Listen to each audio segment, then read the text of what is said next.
پھر اللہ نے یہ رات کا نظام بنایا ہے، جعل لکم اللیل لباسا والنوم سباتا، رات پردے کی چیز ہے اور اس میں نیند آرام کی چیز ہے، والنوم سباتا، رات کو نیند کو رات سے خاص مناسبت ہے۔ یہ مشینری اللہ نے بنائی ہے اور اس مشینری کا لحاظ کر کے اللہ نے اس کائنات کا یہ سارا نظام بنایا ہے۔ دنیا کی سائنس تو آج جا کر کچھ نہ کچھ چیزیں لوگوں کے سامنے پیش کر رہی ہے کہ رات کا جو پہلا حصہ ہے اگر آدمی اس میں آرام کرے تو اس کے جسم کو 100% اس کا فائدہ ہوگا، اور اگر رات کے دوسرے حصے میں آرام کرے گا تو اس کا فائدہ آدھا رہ جائے گا، اور اگر تیسرے حصے میں آرام کرے گا تو پھر اس کو فائدہ نہیں ہوگا، نہ نقصان ہوگا اور نہ ہی فائدہ ہوگا، اور اگر چوتھے حصے میں آرام کرے گا تو اس جسم کو اس نیند سے نقصان ہونا شروع ہو جائے گا۔ اللہ کا نظام تو میں عرض کر رہا ہوں صدیوں سے چل رہا ہے۔ دنیا کی سائنس اور اپنی تحقیق اور اپنی معلومات سے اب کچھ نفع نقصان کی چیزیں دنیا کو انسانوں کو بتانے لگی ہے کہ اس رات کا انسان کی نیند سے کتنا گہرا تعلق ہے، اور اللہ نے قرآن میں صدیوں پہلے بتا دیا ہے رات نیند کے لیے ہے کہ رات کا جو ابتدائی حصہ ہے عشاء کے فوراً بعد جس قدر جلدی سوئے گا تو اس جسم کو اس نیند سے 100% فائدہ ہوگا، اور اگر دوسرے حصے میں سوئے گا تو اس کا آدھا فائدہ ہوگا، اور تیسرے حصے میں سوئے گا جس میں عام طور پہ ہم لوگ سوتے ہیں تو نہ اس کو فائدہ ہوگا نہ نقصان ہوگا،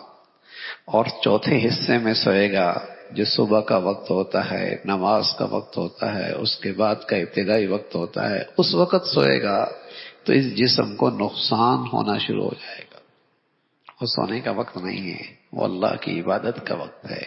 نماز کا وقت ہے، اٹھنے کا وقت ہے۔ اس وقت اگر وہ سوتا رہ گیا تو نقصان ہوگا اس جسم کو۔ میں عرض کر رہا ہوں یہ اللہ نے تو صدیوں سال پہلے بتایا، آج دنیا کی معلومات نے اپنی عقل سے اور اپنی محنت اور اپنی ذہانت سے اس کے کچھ فوائد اور اس کے نقصانات بتائے، اور قرآن تو پہلے سے کہہ رہا رات کو دن سے خاص نسبت ہے، خاص نسبت ہے، اور اس نسبت کا ذکر اللہ کی قدرت کا ایک نظام ہے، لباسا والنوم سباتا، رات آرام کے لیے، اور اگر صحت مند نیند آ جائے تو ایک تازگی جسم میں آ جاتی ہے، ایک بالکل تازگی آ جاتی ہے،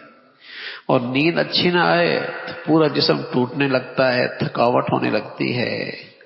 مشکل ہو جاتی ہے، تو چند گھنٹوں کی وہ نیند پورے جسم کی تھکاوٹ کو دور کر دیتی ہے۔ والنوم سباتا، نیند آرام کی چیز ہے، راحت کی چیز ہے، اللہ کی بڑی نعمت ہے، اللہ کی بڑی ہی نعمت ہے۔ والنوم سباتا، یہ ایک فطرتی نظام ہے، یہ ایک فطرتی نظام ہے۔ عجیب بات ہے، دنیا اپنی عقل اور ذہانت کی بنیاد پر اس کے نفع نقصان تک پہنچ گئی ہے، اور اس نفع اور نقصان کو وہ اس سے فائدہ اٹھا رہی ہے کہ نفع کا وقت کب ہے، نقصان کا وقت ہے۔ تو ان کے ہاں دنیا کا نظام کیا چل رہا، رات ہوتی سارا نظام زندگی رک جاتا ہے، اور جسم کے راحت و آرام کی صورتیں اختیار کرنے لگتے ہیں، اور ہمیں تو قرآن نے بتایا ہے جو عقل سے آگے کی بات ہے، ذہانت سے اور انسانی تجربوں سے آگے کی بات ہے، ہمیں تو اللہ اور اللہ کے رسول نے بتایا ہے، لیکن مسلمانوں کی زندگی شروع ہی رات کو ہونے لگی ہے، مسلمانوں کی زندگی شروع ہی رات کو ہونے لگی ہے۔ مغرب اور غیر اپنے عقل اور اپنے تجربے کی بنیاد پر نفع نقصان تک پہنچ گئے اور انہیں اس پر ایمان اور یقین ہو گیا، تو وہ اپنے بازار کی زندگی، تجارتی زندگی، اپنے معاملات کی زندگی دن دن کو رکھتے ہیں، رات کو آرام کے لیے نظام بناتے ہیں، اور ہمیں تو عقل اور تجربے سے آگے کی بات، ہمیں اس کی حقائق معلوم تھے، اللہ نے بتایا تھا، اللہ کے رسول نے بتایا تھا، لیکن بدقسمتی سے ہم نے اسے نظر انداز کیا، اور ہماری زندگی کا سلسلہ رات کو شروع ہونے لگا۔ رات کی فطرت کے خلاف ہے، فطرتی نظام کے خلاف ہے۔ سورج اللہ نے صبح روشن کیا ہے، اس روشنی سے کتنا فائدہ اٹھایا. اب دیکھو نا، عقلیں دیکھیں، عقلیں دیکھیں، بجائے اس کے کہ صبح اٹھتے اور اس کی روشنی سے فائدہ اٹھاتے، ہاں، تو سولر کے ذریعے اس کی روشنی قبضہ کرتے ہیں، پھر رات کو اس سے فائدہ اٹھاتے ہیں. فائدہ رات کو ہی اٹھانا ہے.